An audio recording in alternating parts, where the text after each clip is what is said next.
Hello everyone. तो आज lecture 2 चालू कर रहे हैं अपन, important events of the post independent India. तो इसका अपन ने ये सारी चीज़ें पढ़ ली थी। ये जो इम्पॉर्टेंट फीचर्स थे फॉरेन पॉलिसी के ये पढ़ लिया था। फिर ये द कश्मीर प्रॉब्लम पढ़ चुके हैं हम। अब हम आगे पढ़ेंगे Indo China relation and the war of 1962। ठीक है, 1 सेकेंड। तो आज हम पढ़ रहे हैं Indo China relations and the war of 1962। मतलब कि चाइना और इंडिया के क्या रिलेशंस थे आपस में, और फिर हम 1962 की जो वॉर्स हैं उनके बारे में देखेंगे। तो चालू करते हैं। India had relations of friendship with China from Asian times. ठीक है, तो याद रखना कि चाइना के साथ जो इंडिया की रिलेशन है वो बेसिकली फ्रेंडशिप की है एशियन टाइम से। But these relations were strained when western imperialism start entering Asian region. ठीक है, तो क्या हुआ कि अब दीज रिलेशंस वर स्ट्रेन्ड, मतलब ये जो रिलेशन थे, जो फ्रेंडशिप के जो रिलेशंस थे, ये स्ट्रेन्ड होने लगे। मतलब कि स्ट्रेन मतलब कि खराब होने लगे व्हेन वेस्टर्न इम्पेरियलिज्म, मतलब ये वेस्टर्न इम्पेरियलिज्म मतलब कि जब जो वेस्टर्न लोग आने लगे, जो कॉलोनीज बनाने लगे हमें, इंडिया को, चाइना को, ये जो बेसिकली बिजनेस ट्रेड के लिए जो लोग आने लगे, उनके वजह से जो हमारे रिलेशन है वो खराब होने लगे, स्ट्रेन होने लगे। ठीक है, जब एशियन रीजन में ये लोग आने लगे तो हमारे और इंडिया के रिलेशन, सॉरी, इंडिया और चाइना के रिलेशन खराब होने लगे। When India was under British rule, India had sympathy with China. तो क्या बोल रहे हैं यहाँ पे कि जब इंडिया ब्रिटिश रूल के अंदर था तो इंडिया को सिंपैथी थी किसके साथ? चाइना के साथ। ऑब्वियस सी बात है, क्योंकि इंडिया भी ब्रिटिश रूल में है, चाइना भी ब्रिटिश रूल में है, तो ऑब्वियसली कि एक दूसरे के साथ उन लोग की सिंपैथी थी। व्हेन जापान अटैक्ड मंचूरिया, जब जापान ने अटैक किया मंचूरिया, ठीक है, China day was organised in India in sympathy for China. तो देर वॉज अ टाइम जब चाइना ने मंचूरिया पे अटैक कर दिया। ठीक है, अब ये क्या था, कुछ maybe it is it's some place of China. तो क्या हुआ कि इंडिया में चाइना डे बनाया गया। ठीक है, क्यों? ताकि हम चाइना को सिंपैथी शो कर सके। ठीक है, in 1937, when Japan-China war began, India again sympathized with China. तो 1937 में जब जापान चाइना का वॉर चालू हुआ, तब भी इंडिया किसके साइड में था? चाइना के साइड में था, उसी के पक्ष में था, और उसी के लिए उसको सिंपैथी थी। किसके लिए? चाइना के लिए सिंपैथी थी इंडिया को। कब? 1937 में। तो याद रखना कि जापान चाइना वॉर कब हुआ? 1937 में। Fine. Okay. Then what? The differences between India and China cropped up on the Tibet issue. जो differences थी, जो differences between India and China cropped up on the Tibet issue, मतलब ये जो चालू हुआ थोड़े different opinions होना इंडिया और चाइना के, वो कब हुआ? जब तिब्बत इशू सामने आया। India was ready to accept the right of China over Tibet, but wanted that a sovereign government be set up there. तो जो इंडिया थी उसने बोला ठीक है, तुम्हें लाइक तिब्बत को तुम्हें ऑक्यूपाई करना है, तुम तिब्बत को ऑक्यूपाई कर लो, अपने पास रख लो, बट द थिंग इज वहां पे एक अच्छी गवर्नमेंट होनी चाहिए, एक सोवरेन गवर्नमेंट होनी चाहिए वहां पे, ये इंडिया की मांग थी। ठीक है, so India was ready to accept the right to China over Tibet, but wanted that a sovereign government be set up there. Ignoring India's wishes, China started army action in Tibet on 25 October 1950.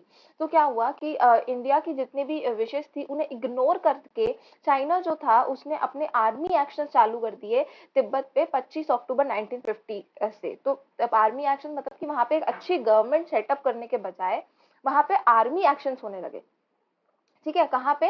किस date पे? मतलब 25 अक्टूबर 1950। और उन्होंने India के opinion को बिल्कुल भाव नहीं दिया। बेसिकली उन्होंने बोला कि हमें इन पे ध्यान नहीं देना है, हम वही करेंगे जो हमें करना है। तो इवन इंडिया ने बोला कि तिब्बत पे एक अच्छी गवर्नमेंट लाओ, लेकिन इन्होंने क्या किया? आर्मी एक्शन चालू कर दिया, अपने फोर्स का इस्तेमाल करना चालू कर दिया। कहाँ पे? तिब्बत पे। China started army action in Tibet on 25 October 1950. India oppose this action of China. अब इंडिया ने अपोज किया इस एक्शन को, चाइना जो कर रही थी उसके एक्शन को अपोज किया। इन मार्च 1958 opposition started in Tibet against China. अब जो इंडिया थी उसने भी चाइना को अपोज किया कि ये तो चाइना ने गलत किया। साथ में मार्च 1958 को जो है तिब्बत के जो लोग थे वहां पे भी ओपोजिशन चालू हो गया, किसके अगेंस्ट? चाइना के अगेंस्ट। क्यों? क्योंकि चाइना उनको जबरदस्ती एक्वायर करने की कोशिश कर रहा था, जबकि तिब्बत एक इंडिपेंडेंट स्टेट या फिर कंट्री रहना चाहता था, बट बिकॉज ऑफ चाइना उनको चाइना के अंडर आना पड़ रहा था। तो मार्च 1958 को तिब्बत के अगेंस्ट, सॉरी, चाइना के अगेंस्ट तिब्बत में ऑपोजिशन हुआ। ठीक है, opposition started in Tibet against China. The revolutionaries had the support of Dalai Lama. अभी जो रिवॉल्यूशनरीज मतलब कि वो लोग जो ये मूवमेंट कर रहे थे, जो लोग रिवोल्ट कर रहे थे बेसिकली चाइना के ये हड़प नीति पे, उन लोगों को सपोर्ट किसका था? दलाई लामा का सपोर्ट था। ठीक है, the revolutionary had the support of Dalai Lama. Then what? when China tried to suppress the movement by Tibetans, Dalai Lama had to leave Tibet. तो अब जब चाइना ने कोशिश की कि हम जो मूवमेंट कर रहे हैं ये तिब्बतियंस, उनको हम सप्रेस कर देते हैं, उनको हम दबा देते हैं। ठीक है, तो जो अपने दलाई लामा थे उनको तिब्बत को लीव करना पड़ा, उनको तिब्बत से जाना पड़ा। Okay, China tried to suppress the movement of Tibetans, Dalai Lama had to leave Tibet. India allowed Dalai Lama to stay in India. जो इंडिया था उसने बोला ठीक है तुम वहां पे नहीं रह सकते तो तुम इंडिया में रह लो। India allowed Dalai Lama to stay in India. As a result of which Cold War started between the two countries. अब इसी वजह से क्या हुआ कि चाइना और इंडिया के बीच में कोल्ड वॉर चालू हो गए। ठीक है, क्योंकि चाइना जो था उसको तिब्बत चाहिए था विद एनी कॉस्ट। ठीक है, उसको गवर्नमेंट नहीं बैठानी थी, उसको तुम आर्मी फोर्स यूज करके उसको तिब्बत चाहिए था। और जो इंडिया था वो इस चीज के खिलाफ था कि ठीक है तिब्बत को तुम रख लो लेकिन वहां पे गवर्नमेंट अच्छी लाओ। ठीक है, तो इस वजह से एक तो चीज हुई। अब दूसरी बात ये कि वहां पे जब तिब्बतियंस ने वहां पे अपोजिशन करा तो वहां पे जो उनका लीडर था बेसिकली, जिनका सपोर्ट था तिब्बतियंस को, वो थे दलाई लामा। जब दलाई लामा को वो जगह छोड़नी पड़ी चाइना के वजह से, तो उनको किसने शह दी? किस कंट्री ने शह दी? इंडिया ने शह दी। तो इस वजह से कोल्ड वॉर चालू हो गया। अब कोल्ड वॉर क्या होता है? कोल्ड वॉर मतलब कि जो एक्चुअली में वॉर नहीं है, जिसमें आप लड़ नहीं रहे हो, बस क्या है कि लड़ाई लेकिन फिर भी हो रही है, लाइक इमोशंस की लड़ाई हो रही है, मतलब बातें बिगड़ रही हैं।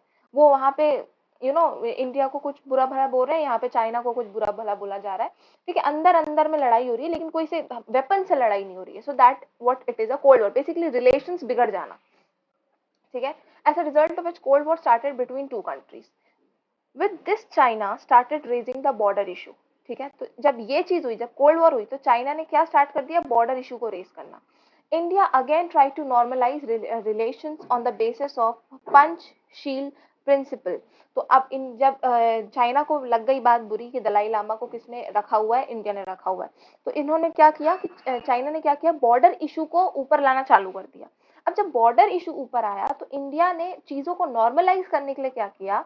India again normalize relations on the basis of Panchsheel principle. इस प्रिंसिपल के बेसिस पे क्या है? इंडिया ने नॉर्मलाइज करी किस चीज को? जो ये बॉर्डर इशू ऊपर आ रहा था, किसके द्वारा? चाइना के द्वारा। The Prime Minister of India and China had a meeting in Delhi to sort out the border issue. अब जो प्राइम मिनिस्टर थे किसके? इंडिया के और अपने चाइना के। तो इन दोनों ने दिल्ली में मीटिंग करी, ठीक है, ताकि वो सॉर्ट आउट कर सके बॉर्डर इशू क्या हो रहा है क्या नहीं हो रहा है। Thereafter, a series of meetings were held between the two countries, but China attacked the NEFA area, eastern sector of Indo-China border in September 1962. तो इसके बाद बहुत सारी मीटिंग्स हुई।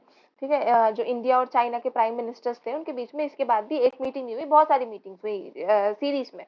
क्यों? ये बॉर्डर इशू को डिस्कस करने लगे। लेकिन अभी मीटिंग हो ही रही थी, कोई फैसला नहीं किया गया था। लेकिन क्या हुआ? China attacked the NEFA area. NEFA area क्या है? Eastern sector of Indo China border. ये जो इंडो चाइना बॉर्डर का जो ईस्टर्न सेक्टर है वहां पे क्या हुआ? इसने अटैक कर दिया। कब अटैक किया? सितंबर 1962 में। Then what happened when we study the background of, चलो यहाँ से हम आगे पढ़ेंगे, इसके मैं नोट्स लिखवा देती हूँ।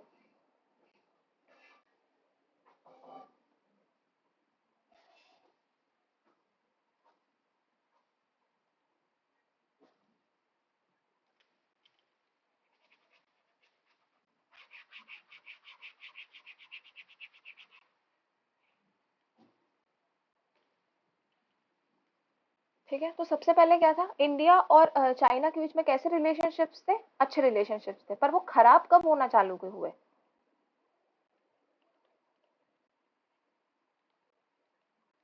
Relations between India and China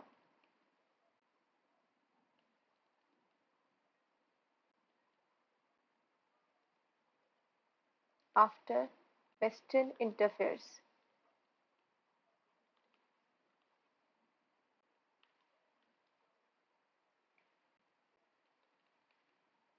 India was having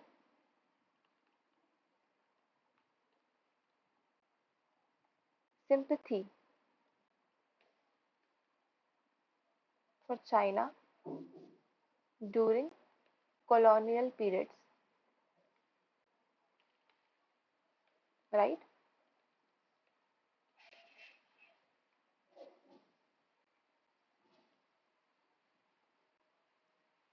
लेकिन ये रिलेशंस बिगड़े कब, बेसिकली रिलेशंस तब बिगड़े जब तिब्बत इशू आया, ठीक है।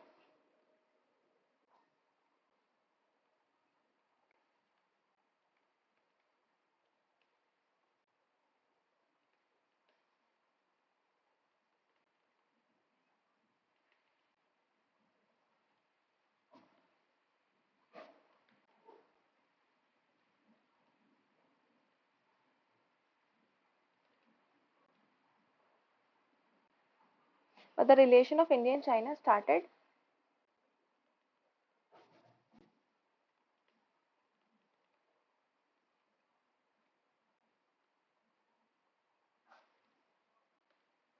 because of Tibet issue।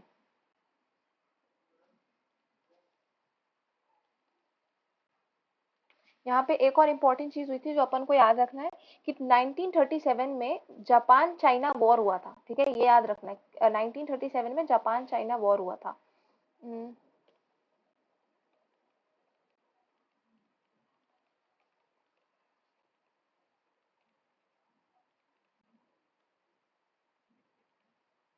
ठीक है, ये चीज याद रखनी है, ठीक है। तो तिब्बत इशू की वजह से क्या हुआ कि इंडिया और चाइना के रिलेशंस बिगड़ने चालू हो गए।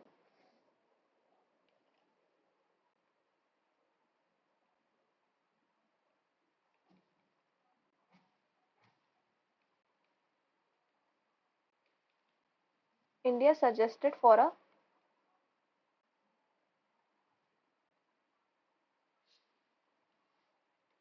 Government in Tibet,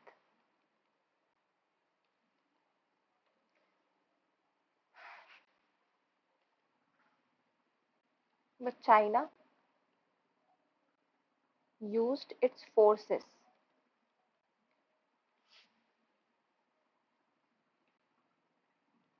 to occupy Tibet।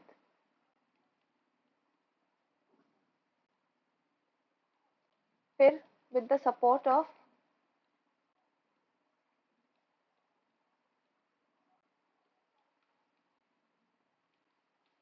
Dalai Lama, Tibetans revolted to China।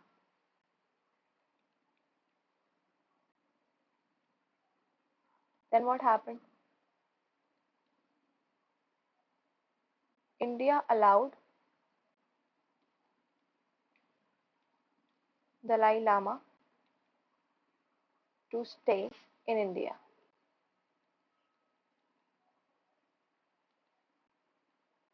Thus,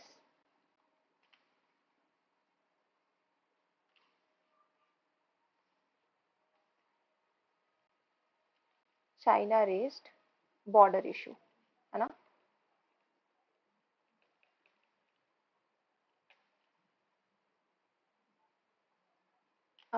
मैं इसको मिटा देती हूँ, फिर इसके आगे लिख लेना।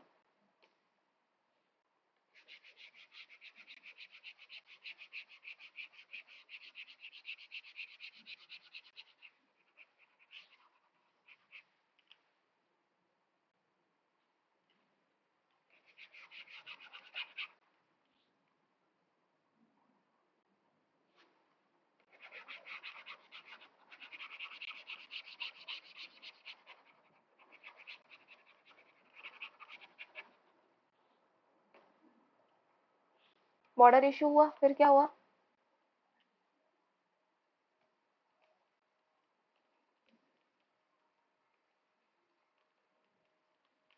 The prime minister of both the countries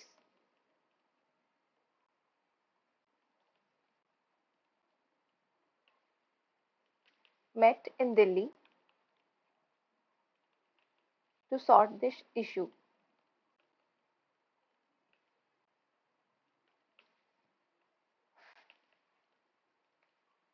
But China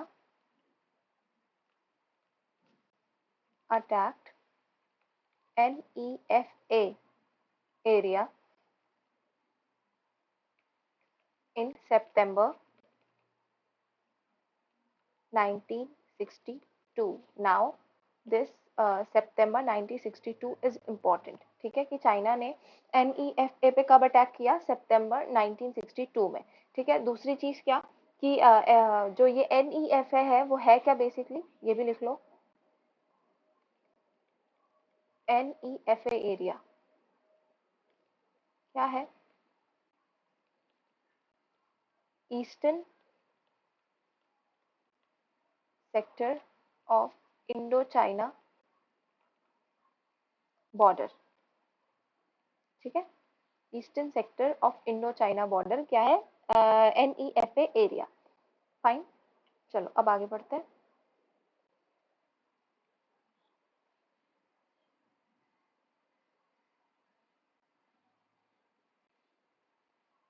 when when we study the background of Indo-China war, certain things emerge. Why China attacked India? Why India suffered setback? Why China declared a unilateral ceasefire? The scholars pondered over these issues and following conclusions were drawn. ठीक है, तो अब हम पूछ रहे हैं कि भाई क्यों जो है इंडो चाइना वॉर चालू हुई, क्यों चाइना ने इंडिया पे अटैक किया, क्यों इंडिया ने सेट बैक कर लिया? तो ये सारे जो क्वेश्चंस है अब हम वो सब देखने वाले हैं। So China wanted to demonstrate its power. सबसे पहले तो चाइना को अपना पावर दिखाना था। China wanted to demonstrate its power. पहली चीज, China policy was of expansionism, मतलब चाइना की जो पॉलिसी थी वो किसकी थी? एक्सपेंशनिज्म। ठीक है, मतलब कि किसी तरह एक्सपैंड करते रहने की। ठीक है, हमें एक्सपैंड करना है, वो पॉलिसी थी किसकी? चाइना की। China wanted to China wanted to establish its economic and political supremacy in the world.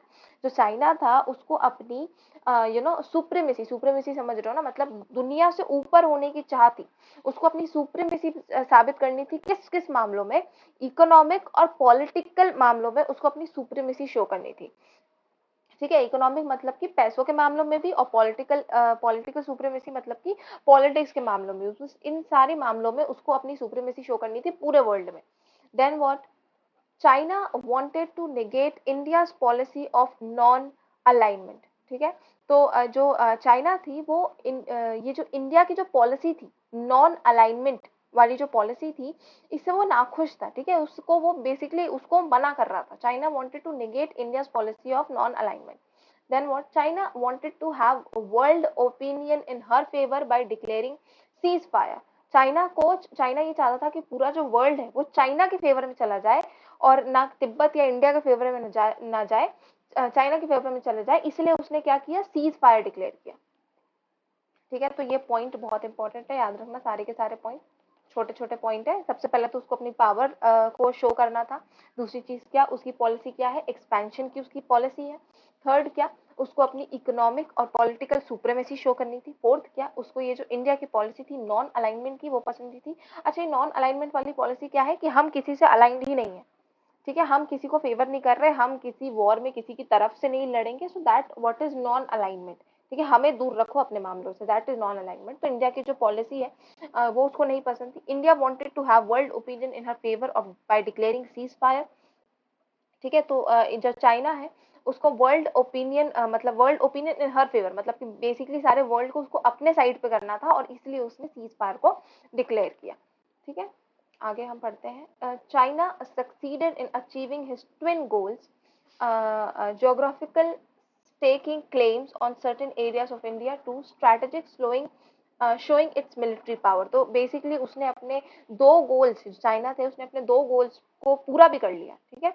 अब वो दो गोल्स कौन थे कि पहले तो ज्योग्राफिकल गोल, मतलब कि अपनी एरिया को, मतलब अपने एरिया को बढ़ाना चाहता था, वो उसने बढ़ाया भी।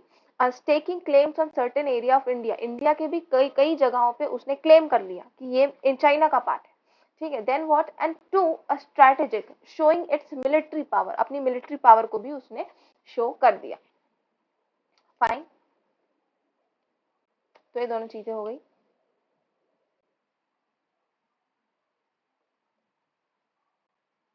Then the reason of Indian defeat were, अब इंडिया जो थी वो डिफीट हो गई थी, तो अब अपन पढ़ेंगे कि इंडिया के डिफीट का बेसिकली रीजन क्या था। The reason of India defeat were, सबसे पहले तो China got the advantage of the geographical situation, तो चाइना जो थी उसको जियोग्राफिकल सिचुएशन का एडवांटेज मिला सबसे पहले, ठीक है। China was fully prepared for this war whereas we were not, ठीक है। तो जो चाइना थी वो इस वॉर के लिए पूरी तरह से प्रिपेयर थी, लेकिन हम इस वॉर के लिए प्रिपेयर नहीं थे। China compelled India to fight the war by attacking first under its policy of expansion. अब चाइना जो थी उसने कंपेल किया इंडिया को कि तुम पहले अटैक करो, ठीक है, तुम पहले अटैक करो। और क्योंकि उसकी ये पॉलिसी थी एक्सपेंशन की, इसमें आता था कि तुम जो सामने वाली कंट्री है वो पहले अटैक करे। तो अब इनको बहाना मिल जाएगा ना कि उन्होंने अटैक किया तो हम तो अपने आप को बचाएंगी, तो वो चीज हो गई। The Afro-Asian countries offered certain suggestions in the Colombo Conference in December 1962 in respect of the Indo-China War. तो ये जो एफ्रो एशियन कंट्रीज थी इन्होंने कुछ सजेशंस दिए कोलंबो कॉन्फ्रेंस में, जो कि दिसंबर 1962 को हुई थी, in respect of the Indo China war. क्यों इंडो चाइना वॉर के लिए कुछ सजेशंस दिए, किसको, कब, कोलंबो कॉन्फ्रेंस में, जो कि दिसंबर 1962 में हुई थी। और ये याद रखना है कि कोलंबो कॉन्फ्रेंस कब हुई थी, 1962 में हुई थी, ठीक है। Now what, both the country should accept the present line of control. तो क्या बोला गया वहां पे कि जो दोनों कंट्रीज है उनको अभी जो लाइन ऑफ कंट्रोल है उनको ही एक्सेप्ट करना चाहिए। प्रेजेंट लाइन ऑफ कंट्रोल मतलब कि जो अभी बॉर्डर बना हुआ है उसको दोनों कंट्रीज को एक्सेप्ट कर लेना चाहिए, ठीक है। ये सबसे पहला पॉइंट था। Then what, both the country should remove the army on either side of border from within a distance of 20 kilometre. अब जो भी बॉर्डर है तुम्हारा इंडिया का या चाइना का जो भी बॉर्डर है उससे 20-20 किलोमीटर पीछे चले जाओ, दोनों चले जाए दोनों की आर्मी, ठीक है। ऐसा किसने बोला, क्या बोलते हैं, ये एफ्रो एशियन कंट्रीज ने सजेस्ट किया कि 20-20 किलोमीटर पीछे चले जाओ दोनों की बॉर्डर से। Then what, both the country should sort out their controversial issue through mutual talks. अब जो दोनों ही कंट्रीज है उनको अपनी कंट्रोवर्शियल जो इशू है, जो भी लड़ाई हो रही है बेसिकली दोनों में से, उनको म्यूचुअल टॉक्स मतलब बातचीत करके सुलझा लेना चाहिए। India agree to the suggestions principally, ठीक है। तो इंडिया जो थी वो तो मान गई इस सजेशंस के लिए। अब आगे देखते हैं। So short term and long term effects of India China war, तो ये भी एक बार देख लेते हैं कि शॉर्ट टर्म और लॉन्ग टर्म इफेक्ट्स क्या हुआ इंडो चाइना वॉर के। The relation between two countries strain, obvious सी बात है, वॉर हो रही है अगर दो कंट्रीज के बीच में तो रिलेशनशिप तो स्ट्रेन, रिलेशनशिप खराब हो गई। दूसरी चीज क्या, a large area of the Indian territory went in the hands of China, एक बहुत बड़ी इंडियन टेरिटरी जो थी वो किसके हाथ में चली गई, चाइना के हाथ में चली गई। Then what, India's international image and non aligned policy was harmed, India की जो इंटरनेशनल इमेज थी, जो अच्छा चरित्र बना के रखा था इंडिया ने, और जो नॉन अलाइंड पॉलिसी थी, ठीक है, उसको हार्म हो गई। नॉन अलाइन मतलब समझ आ रहा है ना, हमें बाहर के दुनिया से मतलब नहीं है, हमें बाहर के देशों से मतलब नहीं है, हमें ना किसी की जमीन चाहिए ना हमें किसी को देना है। तो वो वाली जो चीज थी नॉन अलाइन जो पॉलिसी थी वो हार्म हो गई। In the foreign policy of Indian realism was considered better than idealism, ठीक है। तो जो in the foreign policy of Indian realism जो थी वो was considered better than idealism, ठीक है। Then what, large there was improvement in the Indo American relation, तो जो भी है इन सबसे पहले इंडो चाइना रिलेशन जो था वो तो खराब हो गया भले, लेकिन इंडो अमेरिकन रिलेशन जो था वो सही हो गया, किससे, अपनी इंडो चाइना वॉर से, ठीक है। तो चाइना और अमेरिका की तो हमेशा प्रॉब्लम रहती है, तो हम जो थे अपोजिट साइड में थे तो अमेरिका ने हमको सपोर्ट किया, तो दैट वुड इज। तो इंडो अमेरिका रिलेशन जो थे वो अच्छे हो गए इससे। ठीक है, ये सारे पॉइंट है, ये पॉइंट्स याद रखना। ठीक है, कि एफ्रो एशियन कंट्रीज ने क्या सजेस्ट किया था इंडिया और चाइना को, कहा कोलंबो कॉन्फ्रेंस में दिसंबर 1962 में। दूसरी बात, शॉर्ट टर्म और लॉन्ग टर्म इफेक्ट्स क्या होते हैं इंडो चाइना वॉर के, तो ये सब सीधे सीधे आ सकता है क्वेश्चन पूछ के। तो ये सारे पॉइंट्स कर लेना, ये वाले पॉइंट्स, ये वाले पॉइंट्स, और यहाँ पे भी कुछ पॉइंट्स है कि चाइना ने ऐसा क्यों किया आखिर, what was the motive of China.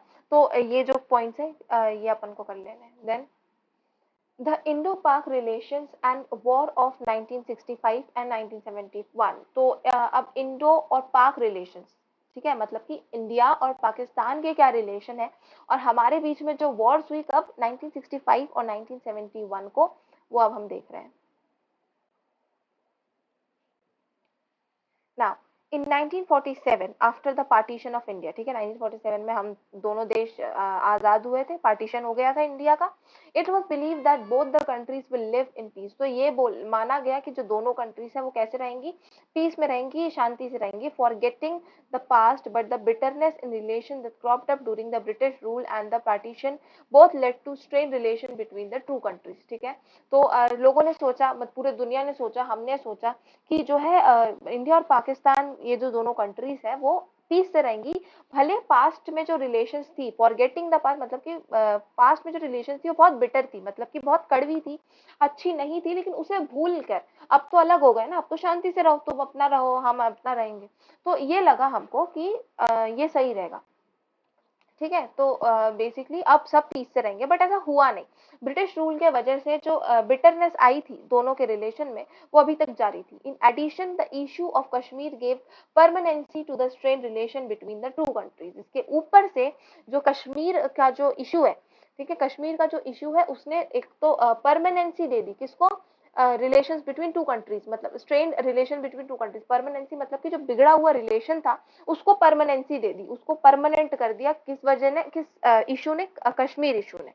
ठीक है, issue of Kashmir gave permanency to the strained relations between the two countries. What happened after that?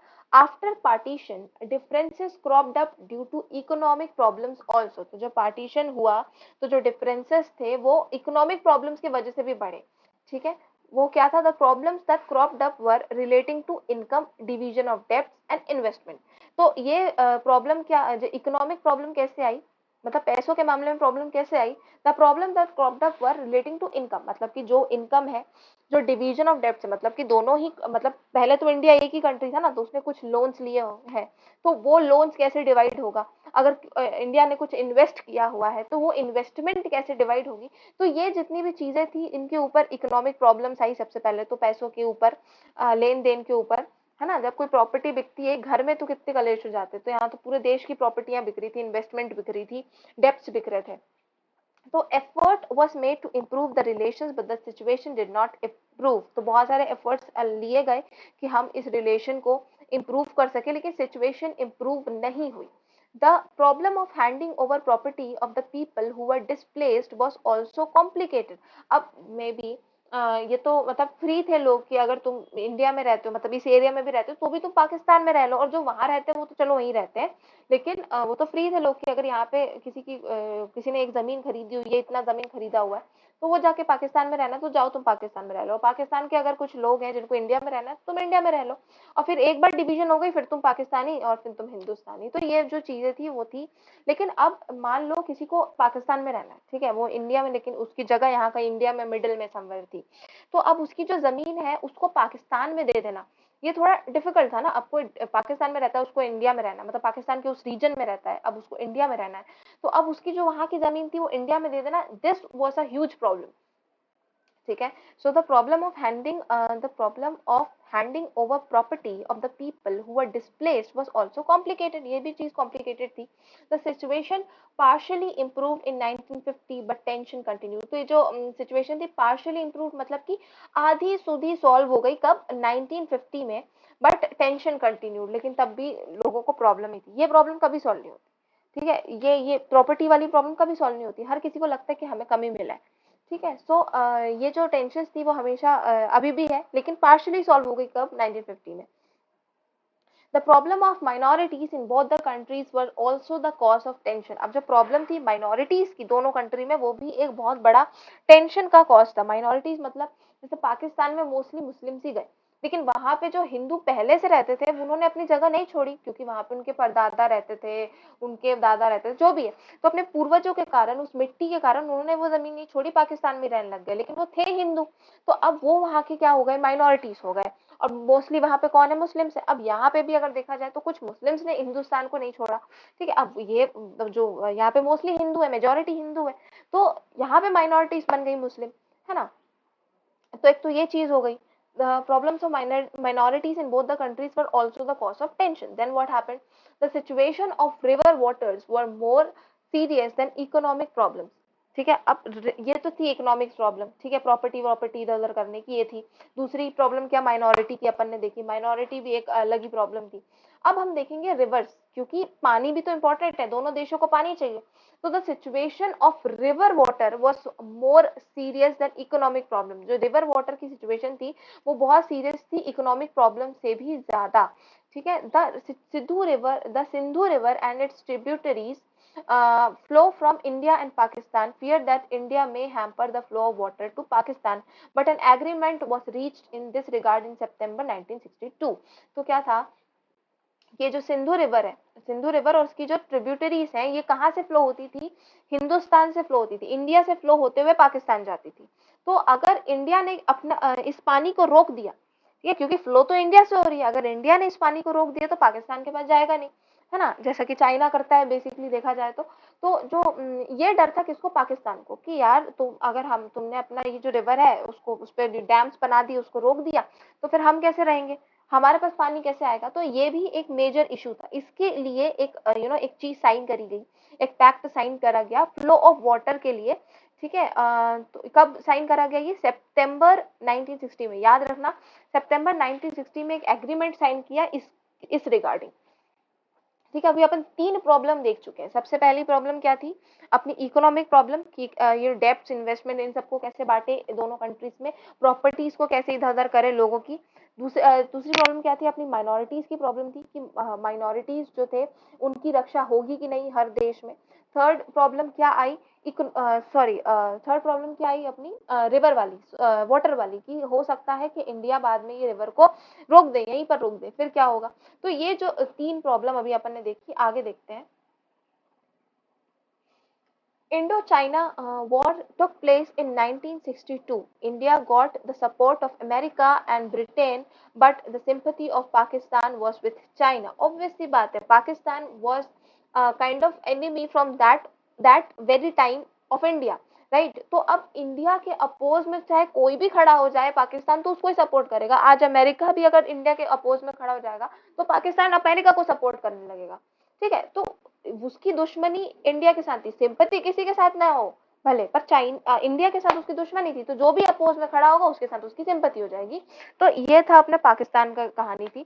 बाकी क्या था कि इंडिया के साथ कौन लोग थे, इंडिया के सपोर्ट में कौन लोग थे, अमेरिका और ब्रिटेन। ये जो दो कंट्रीज थी किसके सपोर्ट में थी, इंडिया के सपोर्ट में थी। कब, 1962 में, जब ये Indo China war took place in 1962। तो ये जो वॉर हुई उसमें अमेरिका और ब्रिटेन इंडिया के साइड में थी, लेकिन पाकिस्तान की सिंपैथी किसके साथ थी, चाइना के साथ थी। As a result of the sympathetic relations Pakistan entered into an agreement with China and handed over a part of the Pak occupied Kashmir to China. India oppose this step. तो क्या हुआ कि जो ये जो सिंपैथी थी, ठीक है, दुश्मनी में इंसान कुछ भी कर सकता है, ठीक है, भले हमारी जमीन जा रही है, भले हम सही से रह नहीं पाए, दुश्मनी में इंसान कुछ भी कर सकता है, ठीक है। तो हुआ ये कि जब इंडिया के साथ पाकिस्तान की, मतलब इंडिया को मतलब पाकिस्तान को इंडिया नहीं पसंद था, और जब चाइना की वॉर हुई इंडिया के साथ, तो पाकिस्तान ने चाइना को सिंपैथी दिखाई। जब पाकिस्तान ने चाइना को सिंपैथी दिखाई तो हुआ ये कि पाकिस्तान ने अपनी थोड़ा पार्ट किसको दे दिया, चाइना को दे दिया। कौन सा पार्ट, पाक ऑक्यूपाइड कश्मीर, ये जो पार्ट, इसका जो थोड़ा पार्ट किसको दे दिया, चाइना को दे दिया, इस सिंपैथी के चक्कर में। इंडिया ने अपोज किया स्टेप को, ऑब्वियसली बात है, ठीक है। किसी भी कंट्री के लिए बहुत ज्यादा हानिकारक है कि उसके सारे सराउंडिंग में जो है किसी कंट्री का पार्ट आने लगे। लाइक अगर इंडिया के पूरी सराउंडिंग में चाइना का थोड़ा थोड़ा थोड़ा पार्ट हो जाएगा तो इंडिया को हराना फिर बहुत इजी हो जाएगा क्योंकि तुम पूरे सारे बॉर्डर से उसको उस पर अटैक कर सकते हो। Getting?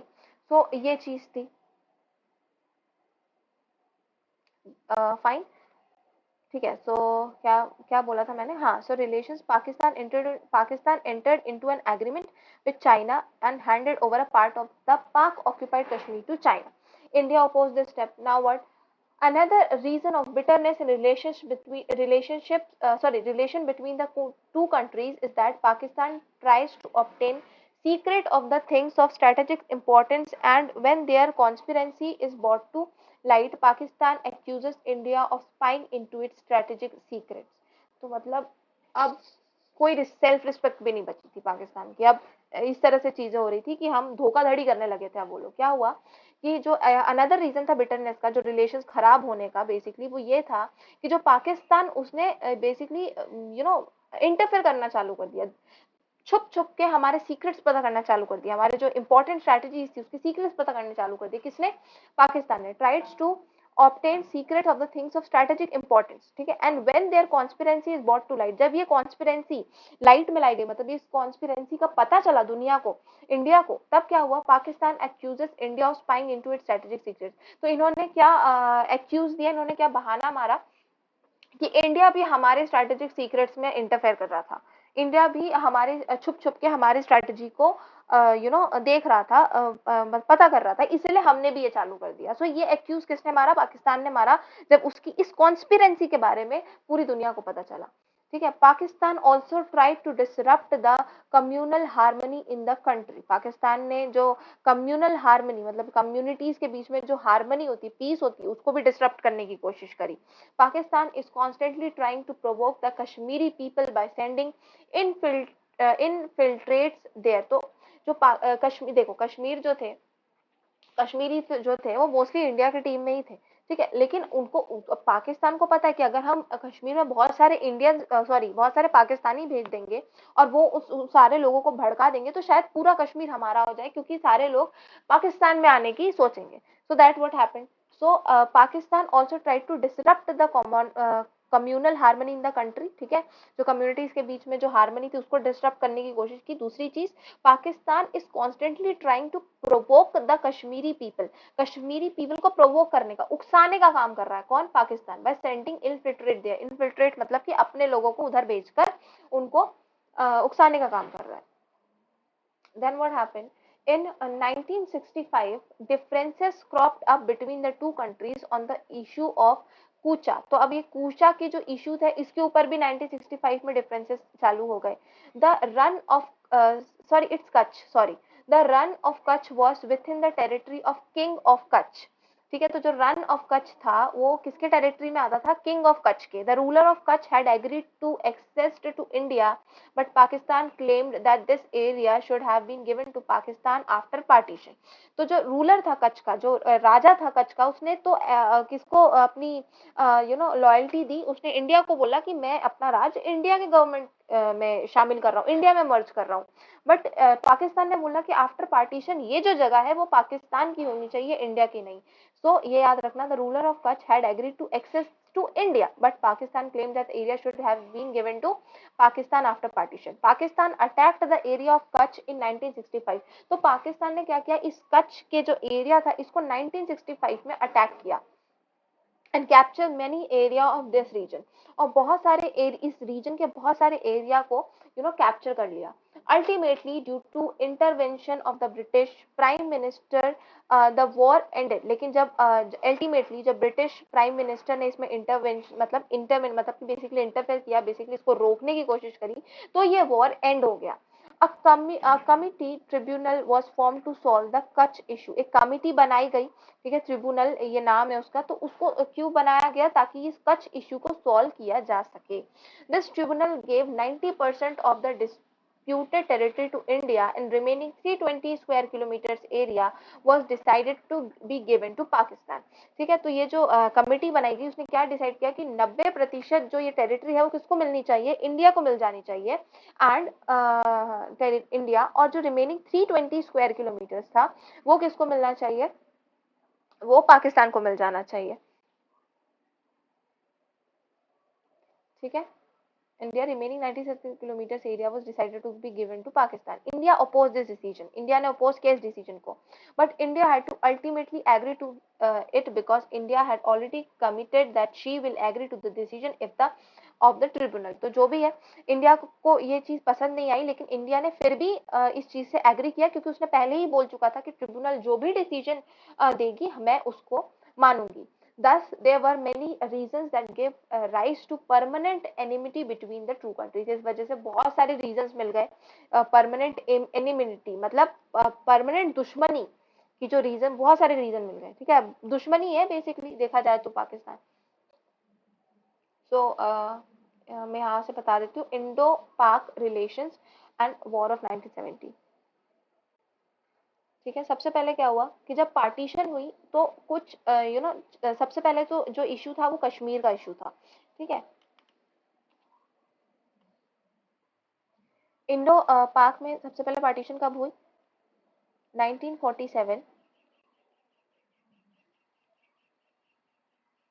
Partition of India and Pakistan occurred. The first problem जिसकी वजह से ये लोग इतने अलग थे वो क्या थी? Kashmir issue.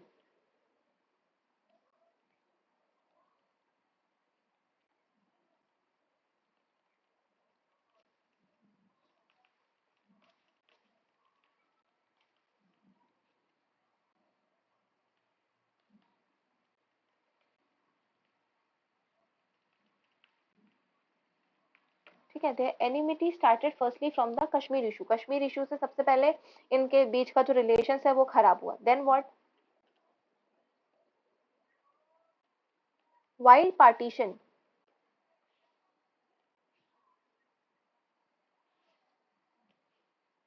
while partition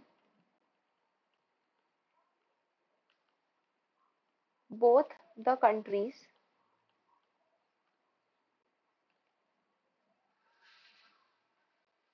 faced many conflicts, है ना?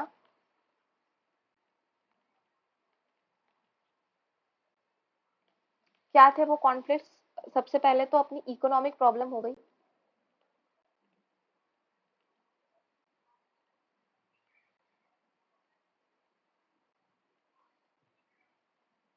इसमें क्या था? डेप्ट्स डिवीजन, इनकम डिवीजन,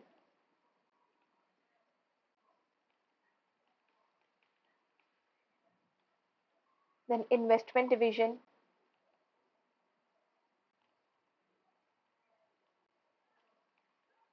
ठीक है, ये तो सबसे पहली प्रॉब्लम थी क्या? Economic problem. Secondly what was the main problem?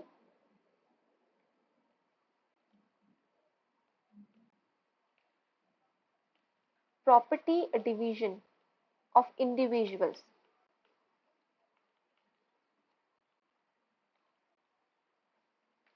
ठीक है, जो लोग थे उनकी प्रॉपर्टी को इधर उधर करना, उनकी प्रॉपर्टी को डिवाइड करना was the second main problem. Then what?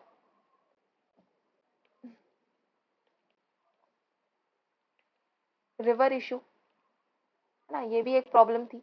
River issue पे तो देखो एग्रीमेंट चालू हो गया. एग्रीमेंट हो गया किस पे? हम्म,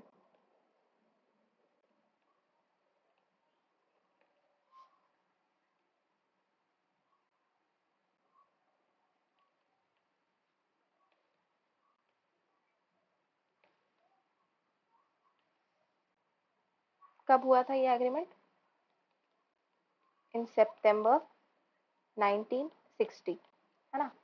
फिर ये थी रिवर इशू. और क्या प्रॉब्लम आई? ठीक है, ये बेसिकली डिवीजन के वक्त ये तीन मेन प्रॉब्लम्स आई थी, है ना. उसके बाद क्या? फिर रिलेशंस कैसे बिगड़े?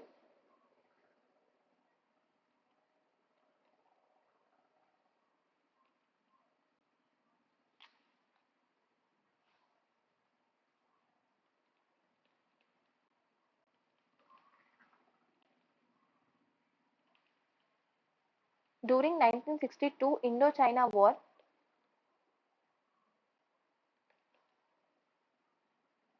showed sympathy to China. Also, she gave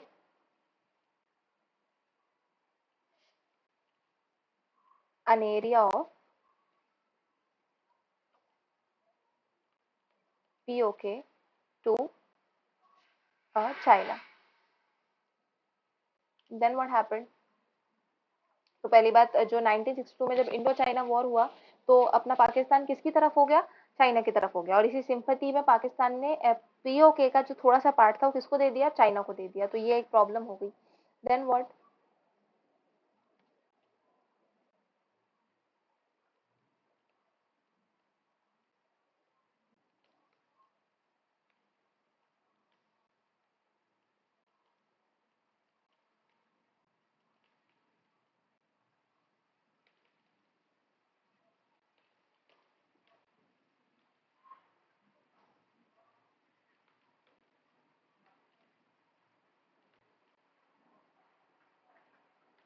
है ना? तो पाकिस्तान जो था उसने स्पाई करना चालू कर दिया था इंडिया के स्ट्रेटेजिक सीक्रेट्स को, है ना? इंडिया के जो अंदर के इंपॉर्टेंट सीक्रेट्स थे उनको, उनकी छेड़छाड़ करने चालू कर दी थी। किसने? पाकिस्तान ने।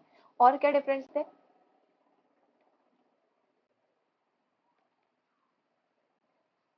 1965 में क्या हुआ था? कच्छ इशू चालू हुआ था।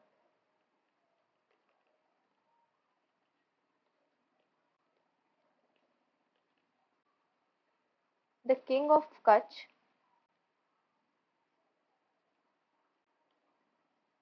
merged its territory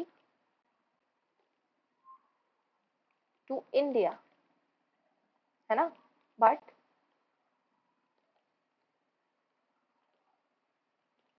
Pakistan claimed it as a part of Pakistan and thus attacked.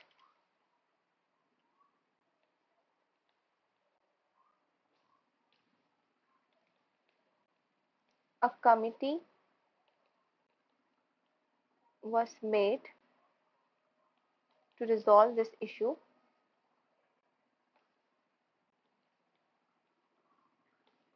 A committee was made to resolve this issue and thus 90% of the disputed land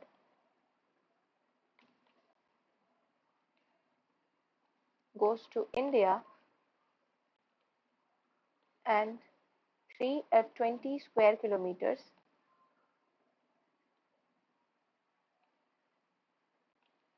went to Pakistan.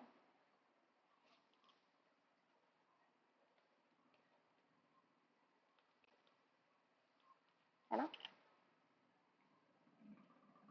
या तो इतना, आज के लिए इतना ठीक है। इसके आगे ये जो अगेन वॉर हुआ, ये सीज फायर हुआ, ये सब अपन कल से पढ़ेंगे। ठीक है?